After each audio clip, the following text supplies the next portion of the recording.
So round corners is one of those hidden gems inside of Redshift. It's a really powerful tool that I don't use enough, but it just offers some really cool advantages and things that you can do inside of Redshift that just makes stuff really neat.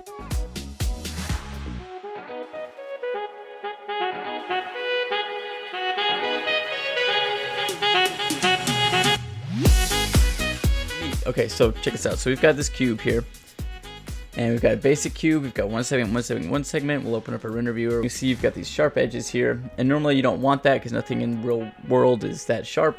So what you do is you go in here and you start messing with the fillet, or the fillet. I always say fillet. And so you start getting these bevel edges like that. But then you start adding geometry to it. So, you know, and that's not that big a deal, but it is adding more geometry. So if you had something like a cloner, something that has a whole lot more, you're adding a whole lot more, and just kind of exponentially builds on itself. So there's a way to do this without actually messing with the geometry, and that is with round corners. So what we're going to do is we're going to go to create. We're going to go to create Redshift material, and we're going to drag that onto our cube, and we'll open that up, and that's my other window here. We'll pull this up so you can see this. Okay, so one thing we've got here, let's change the color here, like black, or let's do like a blue, something kind of fun. It's an ugly blue. Okay, there we go. Okay. So what we can do is over here, we type in round, and you'll see it's under the utilities. And so normally that's the purple tab here, utilities. Scroll down, there's round corners right there. Okay. So what we can do is we're going to plug this into the surface so we can see what it does. And you notice it instantly gives us this kind of Suicide Squad coloring effect where it's just kind of outlining the edges. So what it's doing is it's telling us, and this radius is showing, it's telling us that these are sharp edges. And what it's going to do is it's going to say these are the corners where these planes meet here, here, here, here, here, here, here, blah, blah, and so on. That's where it's going to round those.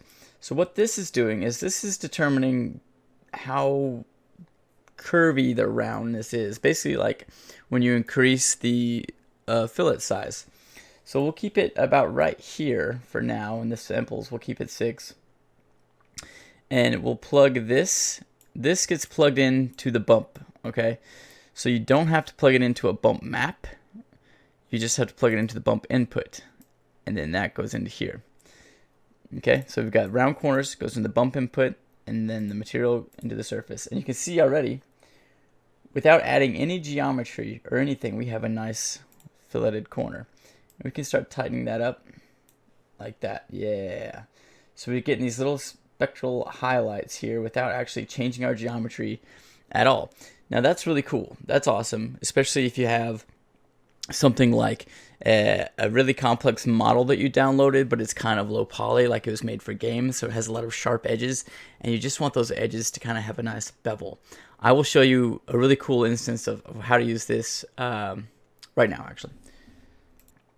The tumbler. Okay, awesome. This is on Sketchfab. I've linked it in the description below. You can get this model for free. It's awesome. Now I've just put one material on this right now. We're going to open that material up. There it is. Okay. We'll bring that in. And so what you can see I've done here, if I take the round corners off, you see you have it, and it's just, you know, it's really nice, really good, high quality model. But you see all the angles just kind of don't catch those highlights like they would normally. So it's real sharp, boom, boom. Everything's very dink, dink, dink, dink, dink. Take this round corner at 0.002 because it's a very small model, and you plug that in. I don't know what's going on right here. It's bump input, and all of a sudden, boom! Now you've got these little highlights catching. This catches highlights. All the tires have a little extra highlight catch here. You can pull up a render window here so we can see. It just kind of adds like a little bevel to everything. Really nice and neat without actually changing my geometry at all. And you can up this real far, and you can see it starts getting kind of funky, and it doesn't really work right. But keep that real low where you like, and we can look at this on the surface here. You see we've just got this nice, cool, edgy, and that's kind of a cool look, honestly. That I would render that out because that looks pretty sweet. But basically, you just want to you don't want it to be too big because then it's just going to freak out and it's not going to know what to do. You don't want it so small that it's not visible. So like 0.2 is good because you're just going to add a little bit of that bevel in here without adding that geometry. So we can maybe up it to like 0.3. Yeah, okay, so now you're seeing, you get these really nice highlights on these spots here and stuff that you just weren't getting before, like on the tires. We can up our samples here so we can actually see what we're doing. Let's some GI for fun. Override, reflection, 512. Lighting, this is the most important thing, 512. There we go. Okay. So take a look at this, and you can see like it's just nice. Those are nice little round corners. They don't look like really sharp geometry. If I take this off, we'll take a snapshot of this. And we'll take off round corners again just so we can really see the difference here. And you see how much more chunky that looks. It's just really sharp. There's nothing wrong with it. It just doesn't quite look real. It's like, it looks like a model at that point. It looks like a 3D model. If you go back to our other image, you see the difference there.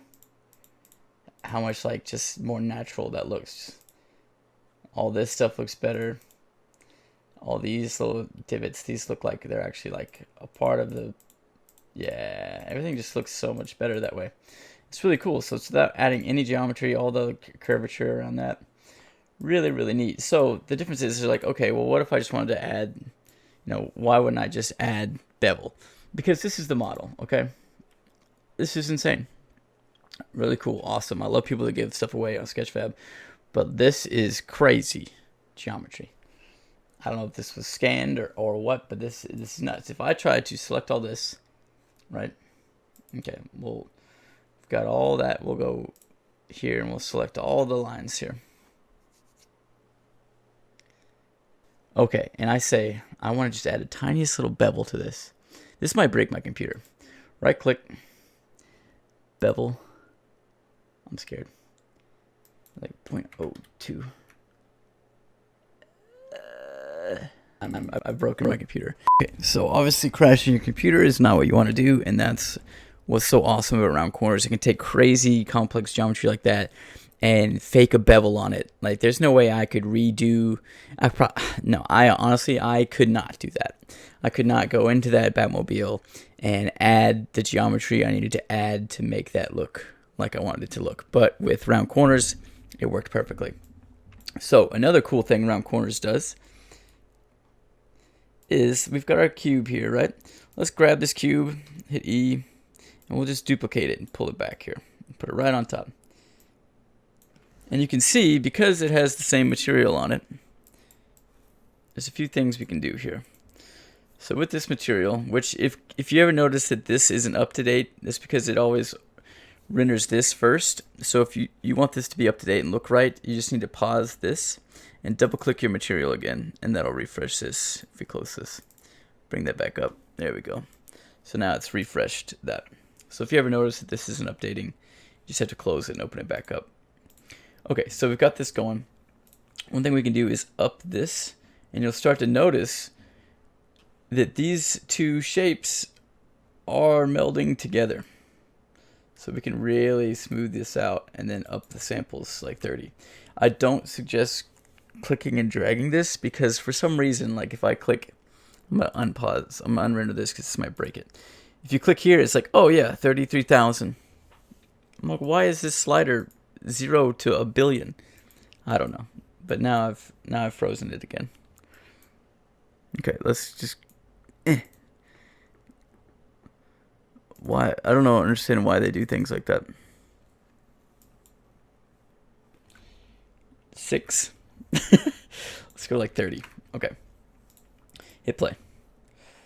Yep. We'll bring this down. Like that. There we go.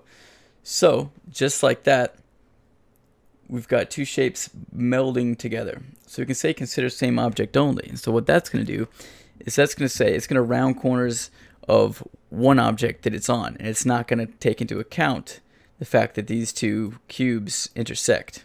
Okay, so it's going to still bevel our edges here on our cube. Whatever geometry it's on, it's going to still apply the round corners to that, but it's not going to intersect. But uncheck that. Now when they intersect, you're going to get that curve and that bevel in between there as well. So the cool thing is you can take this and you can move it around. It's just going to instantly, wherever it goes in, instantly just combine those objects and meld them together perfectly. So instead of having to go into a volume builder, getting your voxels right and everything, having the geometry there, all this stuff, you can just instantly do the same thing, same kind of effect with this. And again, these cubes have one segment. We're super basic, so that's really cool. And another example of this would be to take an object and put it in a cloner, like I have here in my cloner balls. So I've just got a sphere here inside of a cloner with a random effector that's affecting the size and the position. And so if I hit render here, I've got the same thing on. I've got a blue material with round corners on. It does, the more angles and things there are, and more objects that are intersecting and things like that, it does take it a little while to calculate, but it's still faster than if you actually went through a volume builder and all that stuff, or added the geometry, so, in my opinion. So you can see here we have all these spheres, and like right here, these spheres are intersecting. These are very basic spheres. They don't have high geometry or anything like that.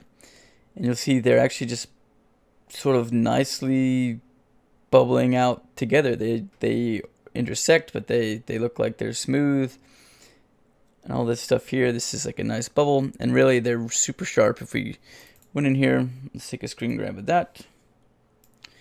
We can go in here, unhook our round corners, and you'll see the difference. Okay, let's set this to render instance. See if that's faster. I'm gonna take our round corners and plug them in here just so we can see what that's doing.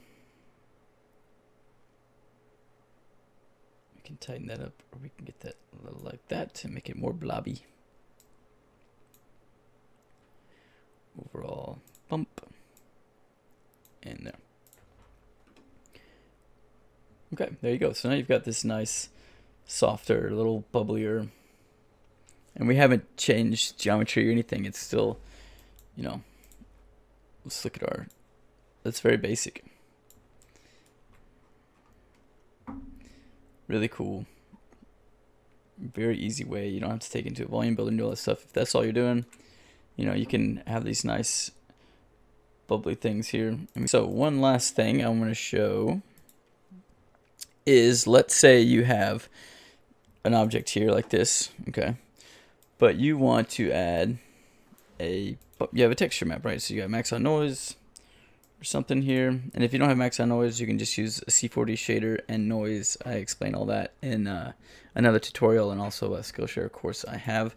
But let's say you have that and you want to do bump map, this, and you're like, okay, well that plugs into the bump map, right? So you've got this real ugly noise. We're just going to change that so it's something a little more fun. We'll do like, yeah, let's do that. Let's say -1. Kind of just this. We'll make this more of a gray, so it's like concrete or something. There we go. Okay, so we've got this bump built in here. Okay, but now we're not getting our bevel. Well, we can't plug both of these in at the same time. So what do? We need to add a bump blender. And the key is, with the bump blender, you need to have the round corners. It needs to be in the base. So that goes in the base input. So we can plug that into the bump. You see, now we have our round corners. And then we can take our bump map and plug that into layer 1, bump input 0. And then we take that and we add the weight of that up to 1. And when you do that, you'll notice that our round corners has gone away. But if you switch this to additive mode by checking this little box down here, you're going to combine the two. So we still have our round corners and our bump. And we can lower that back down a little bit. There we go. Nice curvy material. And now we've got a bump and round corners and a fill it without actually even changing geometry or anything. Really, really cool. So, really fun. Very cool. Round corners. They have some really cool features. And one last thing I'm going to show you with round corners, just because I kind of figured it out. I thought it was pretty neat. Real quick, this doesn't work with just same objects. This works with any object. If you have a model or anything like that, you can take a torus here. We can loop that in there. Take this, plop it on there, Redshift render.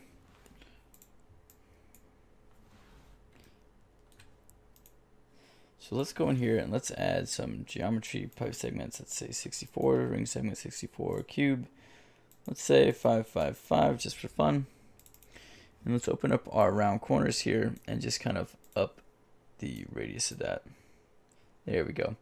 And so now you can see we just have this object that looks like it's coming out of this cube. So there you go, without adding any crazy amounts of geometry or anything, or doing a volume builder. This works with anything, and you can just keep going and it just will keep working. Copy that, slide it up. Now it looks like this is coming out of there. We can move this around, make it come out of the top, whatever, you understand. And there you go. So it's just instantly looks like they're combining. Very cool, very easy to make some really cool looking stuff. Okay, so now another thing I want to show you is real quick. This is kind of just a little scene I've set up. I've got a motext object. I've got a plane where I have the Z affected and the rotation affected. And I have a linear field going left to right here. And I've animated this plane. So when I hit play, it goes whoosh, right, cool little text reveal. If you want to know how to do some more text reveal stuff, let me know and I can do a tutorial on that. But so for this, what we've got set up here, and we'll hit render. We don't have anything on our object yet, but we have our floor here. So let's create Redshift material. Plop it on our motext. Okay, open that up. We'll do something cool like dark gray. Make it a little rough. We'll go around corners, round corners. Okay, we're gonna plug this into the bump. Obviously, there we go. Obviously, now we've got this nice bevel already on this text. We can plug that into the surface so we can see exactly how that's working. Oh God, I slid that. Don't slide it. Too many samples.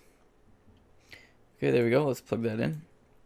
You see, we've got a nice little 3-point light set up here, so we're catching these edges really nice. But what I wanted to show is, what if we take this and plug it straight into the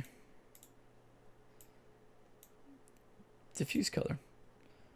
Oh, okay, that's kind of cool. What if we take this and plug it in to the overall emission color?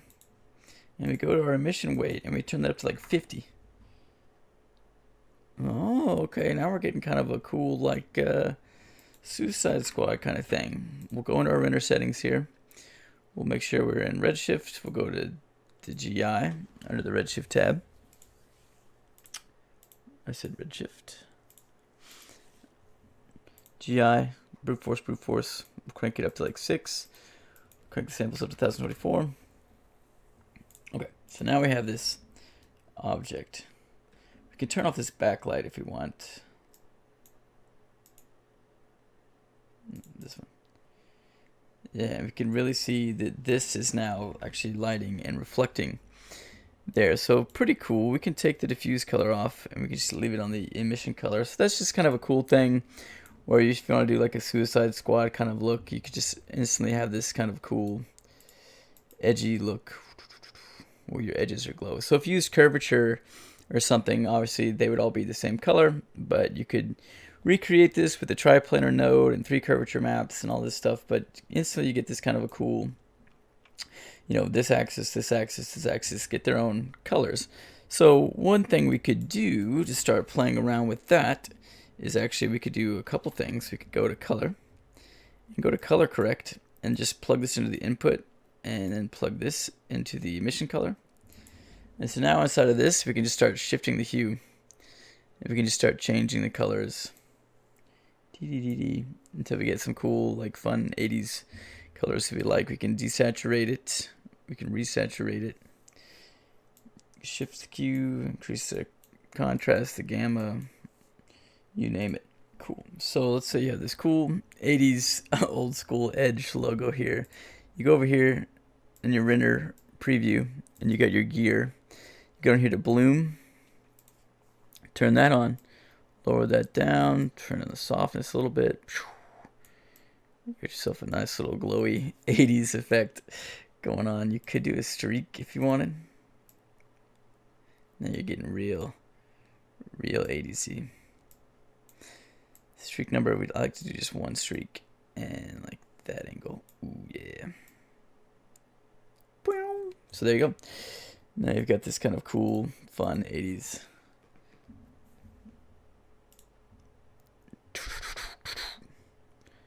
Wow. All with just round corners. You know, that's not really how it's supposed to be used, but that's kind of just a neat thing you can do with that. You can do that with curvature map or something instead, have a little more control, but I enjoyed just accidentally stumbling upon that. Pretty cool. Okay, there we go. The round corners. It is super awesome at saving time with complex geometry and things like that. Alrighty. But if you guys want to learn more, we went over a lot of stuff inside the shader graph, a little bit there. But if you want to learn more about bump blenders, bump maps, I have a course on Skillshare, Introduction to Redshift Materials, Metals, where we go over a ton of stuff inside the shader graph, all kinds of things. And then also, if you're new to Redshift, you can check out my course on an Introduction to Redshift, the basics also. But stay tuned, please. It means a lot if you would like and subscribe, and make sure you ring that bell. I feel gross saying that, but thank you.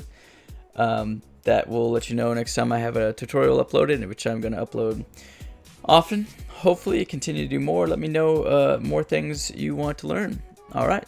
See you next time.